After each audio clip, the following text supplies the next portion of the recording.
हाँ जी, देखो बेटा, ये वर्कशीट नंबर 36 है 10th क्लास साइंस की। आप इसके कुछ क्वेश्चन प्रीवियस पार्ट में कर चुके हैं। अब हम इसका क्वेश्चन नंबर 5 से स्टार्ट करेंगे। इसका ए पार्ट है, copper is use to make hot water tanks and not steel. Hot water tank बनाने के लिए हम कॉपर को यूज करते हैं, स्टील को क्यों नहीं करते? इसका रीजन ये है, copper is one of the best conductor of heat. Copper जो है वो हीट का बेस्ट कंडक्टर है, तो हॉट वाटर टैंक में हम कॉपर को यूज करेंगे। It is better than iron. Steel का जो था उसके अंदर आयरन है, और कॉपर जो है वो आयरन से बेटर कंडक्टर ऑफ हीट है, so it is use to make hot water tanks. Second part है इसका, gold and silver are use to make jewellery. Jewellery में हम गोल्ड और सिल्वर को यूज क्यों करते हैं? देखो, गोल्ड एंड सिल्वर में कुछ स्पेशल कैरेक्टर्स होते हैं। दे आर लस्ट्रस, इनमें कोई चमक होती है। दे आर मोस्ट मैलिएबल, इनकी मैलिएबिलिटी सबसे ज्यादा होती है, गोल्ड की बहुत ज्यादा है। दे आर मोस्ट डक्टाइल, इनकी डक्टिलिटी भी ज्यादा है। अब क्योंकि आपको ऑर्नामेंट्स बनाने हैं, ज्वेलरी बनानी है, तो अलग अलग तरह के डिजाइन देने हैं। पतली शीट भी होएगी, तार भी बनेगी उसमें, और शाइन भी करने चाहिए, so they are use to make jewellery. Next है, sodium potassium and lithium are stored under oil. ये मैं पहले भी करवा चुकी हूँ, reaction of metal with oxygen वाली वीडियो आप देख सकते हो। फिर से मैं इसको रिपीट कर देती हूँ। Sodium potassium and lithium they are highly reactive, बहुत रिएक्टिव मेटल है। अगर आप इनको ओपन में भी रखो तो they catch fire. They react vigorously with air या oxygen. They catch fire even if kept in open. अगर खुला रखेंगे तो ये फायर कैच कर लेते हैं। So to avoid their contact with oxygen, जिससे कि ये कोई मेटल है और इसके आसपास एयर है, उससे कांटेक्ट ना हो, तो हम इसको किस में डिप कर देते हैं? ऑयल में। So to avoid their contact with oxygen they are kept immersed in oil. उनको ऑयल में डिप करके रखते हैं, so that they do not catch fire, जिससे वो फायर कैच ना करें। नेक्स्ट क्वेश्चन है, metallic oxides of zinc, magnesium and copper were heated with following metals. देखो, ये है zinc oxide, magnesium oxide, copper oxide. इसको हीट किया पहले जिंक के साथ, मैग्नीशियम के साथ, कॉपर के साथ। In which case will you find displacement reaction taking place? तो किस केस में डिस्प्लेसमेंट रिएक्शन होगी? देखो, आपने रिएक्टिविटी सीरीज में देखा था, मैग्नीशियम मोर रिएक्टिव है और कॉपर लीस्ट रिएक्टिव है। देखो, जो लीस्ट रिएक्टिव है इन तीनों में, देखो कॉपर लीस्ट रिएक्टिव है, तो कॉपर ना तो जिंक को रिप्लेस कर सकता, क्योंकि ये तो लीस्ट रिएक्टिव है, सबसे कम रिएक्ट करता है, इसके अंदर इतनी पावर ही नहीं है कि वो किसी को डिस्प्लेस कर पाए, तो ये किसी से भी कोई रिएक्शन नहीं करता। ठीक है, अब देखते हैं मैग्नीशियम को। मैग्नीशियम यहां पर आप देखोगे तो ये हाईली रिएक्टिव है, सबसे ज्यादा रिएक्टिव है। ये क्या करता है? इन सबको डिस्प्लेस कर सकता है। देखो, मैग्नीशियम ने जिंक को डिस्प्लेस कर सकता है क्योंकि ये ज्यादा रिएक्टिव है। मैग्नीशियम तो सेम हो जाएंगे। मैग्नीशियम और कॉपर में से मैग्नीशियम ज्यादा रिएक्टिव है, तो ये कॉपर को डिस्प्लेस कर देगा, तो यहां भी डिस्प्लेसमेंट रिएक्शन होगी, यहां भी डिस्प्लेसमेंट होगी। अब हम देखते हैं जिंक को। जिंक क्या है? कॉपर से ज्यादा रिएक्टिव है, तो कॉपर को तो ये डिस्प्लेस कर देगा, लेकिन मैग्नीशियम से कम रिएक्टिव है, तो यहां ये इसको डिस्प्लेस नहीं करता। ओके, हाँ, देखो, ये जरूरत नहीं है, आपको इतना ही करना है। ये मैंने सिर्फ इसकी एक्सप्लेनेशन दी थी, रीजन। देखो, ये रिएक्टिविटी सीरीज के अकॉर्डिंग है। मोर रिएक्टिव मेटल लेस रिएक्टिव को डिस्प्लेस करती है अपने सॉल्ट सॉल्यूशन से। अब क्योंकि मैग्नीशियम हाईली रिएक्टिव है, तो ये जिंक ऑक्साइड से जिंक को रिप्लेस करेगी, कॉपर ऑक्साइड से कॉपर को। कॉपर लीस्ट रिएक्टिव है, तो ये किसी को भी डिस्प्लेस नहीं करती, ना तो जिंक को करती है ना मैग्नीशियम को करती है, इसलिए कोई रिएक्शन नहीं आती। थर्ड था जिंक। जिंक जो है is more reactive than copper, तो कॉपर को तो डिस्प्लेस कर देगी। But zinc is less reactive than magnesium, magnesium से कम है तो ये उसको डिस्प्लेस नहीं करती। Next question, give an example of a metal which is the most malleable. Most malleable gold होता है। The best conductor of heat silver होता है। Not found in free state, free state का मतलब है देखो कुछ मेटल किसी से रिएक्ट नहीं करती तो वो फ्रीली मिल जाती हैं, जैसे गोल्ड। बाकी मेटल फ्रीली नहीं मिलती क्योंकि वो एयर की ऑक्सीजन से ही रिएक्ट करके ऑक्साइड बना देंगी।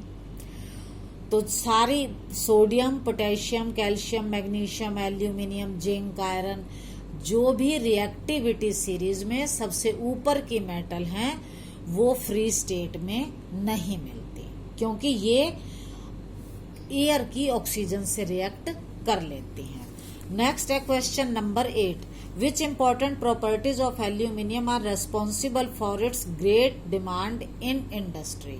एल्यूमिनियम में ऐसी कौन सी खासियत है कि उसको इंडस्ट्री में ज्यादा यूज करते हैं। देखो एल्यूमिनियम मेलिएबल है, कोई भी शेप दे सकते हैं हम, डक्टाइल है, वायर बना सकते हैं, गुड कंडक्टर ऑफ इलेक्ट्रिसिटी है, और सबसे बड़ा ये इसको रस्ट नहीं लगती, जंग नहीं लगती। सो it is in great demand. Question number 9, when a metal x is treated with cold water. एक मेटल एक्स है, ये जब कोल्ड वाटर से रिएक्ट करती है तो it gives a basic salt with molecular formula XOH and Z is released and liberated a gas Z which easily catches fire। एक और बात बताइए कि जो ये मेटल X है ये कैच फायर इजीली। हमें क्या करना है, X, Y एंड Z को आइडेंटिफाई करना है। देखो X तो मेटल है जो कैच फायर करती है इजीली, तो कौन फायर कैच करता है, सोडियम या पोटेशियम। तो हमें X तो पता चल गया कि वो सोडियम या पोटेशियम है। देखो X metal catches fire easily, so it may be sodium और पोटेशियम। तो X तो हमें पता चल गया। फिर इन्होंने कहा था कि मेटल रिएक्ट करके liberated a gas Z। Metal react with water to produce metal oxide and hydrogen. भाई जब भी कोई मेटल वाटर से रिएक्ट करेगी तो मेटल ऑक्साइड बनेगा और हाइड्रोजन गैस लिबरेट होगी। अब क्योंकि जो गैस लिबरेट हो रही है वो क्या होगी, हाइड्रोजन, तो Z क्या है, हाइड्रोजन गैस। अब बचा तीसरा पॉइंट, यहाँ भूल गए हैं, ये Y है, जो मॉलिकुलर फार्मूला वाला नया सब्सटेंस है वो Y है, XOH। तो ये क्या होगा, यहां पर हमारा बना था मेटल ऑक्साइड, ठीक है, ये वाटर में सोल्यूबल है तो क्या बनाएगा, मेटल हाइड्रोक्साइड मीन्स XOH। तो इस केस में जो Y है, X की जगह आप Na लगाओगे, हमने X को अभी आइडेंटिफाई किया है, सोडियम या पोटेशियम, तो ये होगा सोडियम हाइड्रोक्साइड या potassium hydroxide. Question number 10, in the given structure, ये वाली जो फोटो है, right chemical formula. Chemical formula आपको दिखाई दे रहा होगा, सोडियम के 2 एटम है, ऑक्सीजन का 1 है, तो ये केमिकल फॉर्मूला बनेगा Na2O। Na2O। फिर है हमें इसमें आइडेंटिफाई करनी है मेटल। Na2O में Na तो मेटल है और ये O जो है ये नॉन मेटल है, ऑक्सीजन। फिर देखना है हमें एनायन और कैटायन। मेटल से बनते हैं कैटायन तो वो हो जाएगा सोडियम आयन, और नॉन मेटल जो हैं, जो इलेक्ट्रॉन को गेन करती हैं, उससे बनता है एनायन और ये हो जाएगा ऑक्साइड आयन। इसके बाद हम आते हैं लॉन्ग आंसर क्वेश्चन पर। फर्स्ट है, in the formation of compound between 2 atoms A and B। हमारे पास 2 एटम हैं A and B। A loses 2 electron, A ने 2 इलेक्ट्रॉन लूज किए तो ये बना A++, 2 पॉजिटिव चार्ज आएंगे। And B gains 1 electron, B ने 1 इलेक्ट्रॉन गेन किया तो B पर एक नेगेटिव चार्ज आ गया। अब बेटा आपको यहां ध्यान रखना है, कि अगर इनके बीच में कोई बॉन्डिंग होगी तो ए ने 2 इलेक्ट्रॉन लूज करे हैं, बी ने तो एक ही गेन किया है। तो यहाँ पर ए के 2 इलेक्ट्रॉन थे, एक बी लेंगे तो ये एक ही इलेक्ट्रॉन को गेन करेगा, पर इलेक्ट्रॉन कितने हैं? 2। तो यहाँ पर बी के 2 एटम लेंगे, तो 2 बी के एटम है तो वो दोनों इलेक्ट्रॉन को जो यहाँ लूज करे थे गेन कर लेगा और इससे 2 बी वाले आयन एनायन बन जाएंगे। हाँ, तो अब देखो हमें क्या पहचानना है। What is the nature of bond between A and B? कौन सा बॉन्ड होगा? आयनिक बॉन्ड, या हम इसको इलेक्ट्रोवैलेंट बॉन्ड कह सकते हैं। क्यों? Because there is transfer of electrons. एक ने इलेक्ट्रॉन दूसरे को डोनेट किए, दूसरे ने एक्सेप्ट किए, तो ट्रांसफर ऑफ इलेक्ट्रॉन हो रही है। सेकंड है, what is the suggest the formula of the compound between A and B? Formula क्या बनेगा? देखो ए और बी के 2 एटम थे तो ये बन जाएगा AB2। थर्ड है, on similar line explain the formation of magnesium chloride molecule. मैं पहले इसको डिस्कस कर चुकी हूँ पुरानी वीडियो में। देखो मैग्नीशियम का नंबर होता है 12, 282, क्लोरीन का नंबर 17, इलेक्ट्रॉनिक कन्फिग्रेशन 287। अब मैग्नीशियम का 2 इलेक्ट्रॉन हम यहाँ लिखेंगे, क्लोरीन का 287, 8 तो यहाँ लिखा और 7 इलेक्ट्रॉन ये हमने क्रॉस से शो करे। सेम हमने यहाँ किया। अब क्या है, मैग्नीशियम तो 2 इलेक्ट्रॉन लूज करेगा, ठीक है, तो मैग्नीशियम 2 पॉजिटिव बनेगा। ये वाला क्लोरीन तो इनमें से सिर्फ 1 इलेक्ट्रॉन को लेगा, तो दूसरा क्लोरीन दूसरे इलेक्ट्रॉन को लेगा। तो यहाँ पर क्लोरीन के 2 एटम होंगे जो 2 इलेक्ट्रॉन को लेंगे, तो इन दोनों के बीच में ये पॉजिटिव चार्ज है, ये नेगेटिव चार्ज है, इनके बीच में फोर्स ऑफ अट्रैक्शन होगा, तो यहाँ बॉन्डिंग होगी। और बॉन्डिंग के बाद मैग्नीशियम का तो एक ही एटम और क्लोरीन के 2 एटम है, तो ये होगा MgCl2। Next question, common salt conducts electricity only in the molten state. मतलब ये सिर्फ मोल्टन, ये भी मैं पहले डिस्कस कर चुकी हूँ कि केवल मोल्टन स्टेज में ही ये स्टेट में क्यों कंडक्ट करता है। ये प्रीवियस वीडियो में आया था। देखो अगर आयनिक कंपाउंड सॉलिड स्टेट में होते हैं तो they are rigid in structure, वो बहुत रिजिड होते हैं।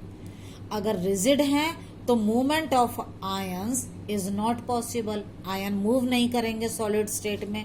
अगर मूव नहीं करेंगे तो current will not flow. But अगर हमने इसको ले लिया मोल्टन स्टेट में तो क्या होता है, due to heat the electrostatic force of attraction between oppositely charged ions are overcome. Molten पिघला हुआ मतलब हमने उसको हीट किया तो उनके आयंस के बीच में जो फोर्स ऑफ अट्रैक्शन है वो ओवरकम मतलब वो खत्म हो जाता है। अगर वो खत्म हुआ तो आयन फ्री हो गए मूव करने के लिए। अगर आयन फ्री होंगे तो वो इलेक्ट्रिसिटी को कंडक्ट करेंगे। नेक्स्ट क्वेश्चन है, why is melting point of sodium chloride high? Sodium chloride का मेल्टिंग पॉइंट हाई क्यों होता है? देखो सोडियम क्लोराइड जो है वो एक आयनिक कंपाउंड है। सोडियम क्लोराइड एक आयनिक कंपाउंड है, तो आयंस के बीच में क्या होगा, there is a strong force of attraction between positive and negative ion.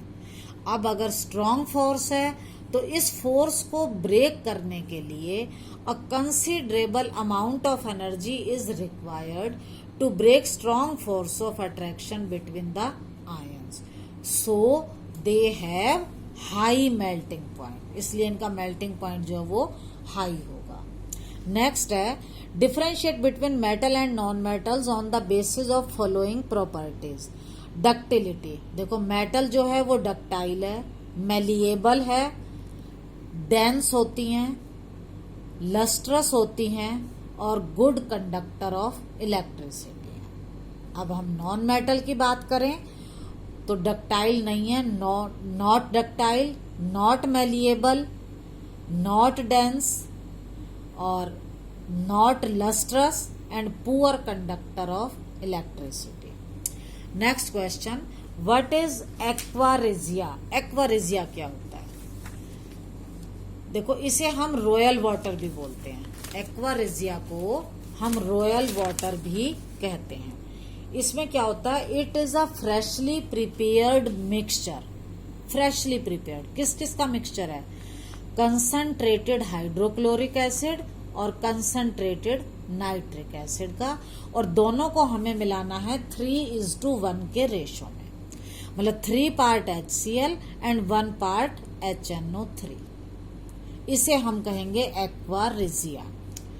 इसकी एक खास बात है, it can dissolve gold and platinum. जो आपके गोल्ड स्मिथ हैं, जो गोल्ड को साफ करके देते हैं, वो क्या करते हैं? वो इसी में डालते हैं और ये डिजोल्व हो जाता है, ऊपर की जो गंदगी है वो भी चली जाती है। तो it can dissolve gold and platinum. It is highly corrosive fuming liquid. Highly corrosive का मतलब ये आपकी स्किन के लिए हार्मफुल होता है, और फ्यूमिंग, इसमें से फ्यूम आ रहे होते हैं। नेक्स्ट इसका पार्ट है, right short note on reaction of metals with the salt solution.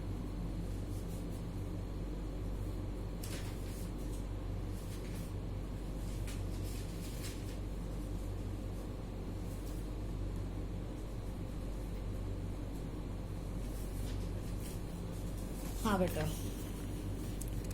देखो, जब मेटल को किसी सॉल्ट सॉल्यूशन से रिएक्ट करवाते हैं, 1 सेकंड वेट करिए।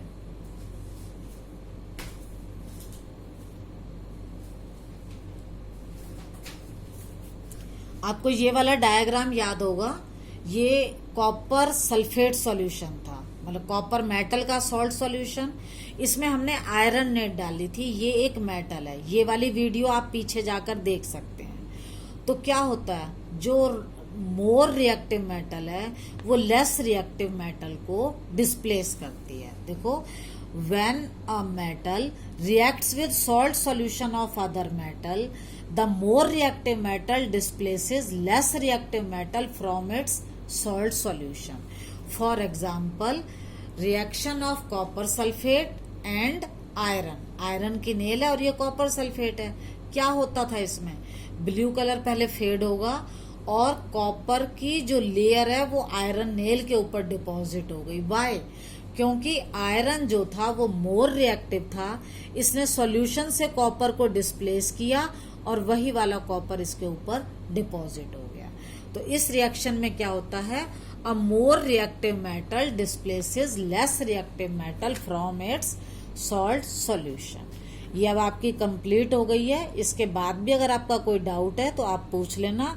और ये इम्पोर्टेंट क्वेश्चंस हैं, इनको आपको बहुत ध्यान से करना है। ये नहीं है कि लेकर कॉपी पे उतार दिया, इनकी कंसेप्ट क्लियर होनी चाहिए। आप बार बार इनको समझने की कोशिश करो। ओके बेटा।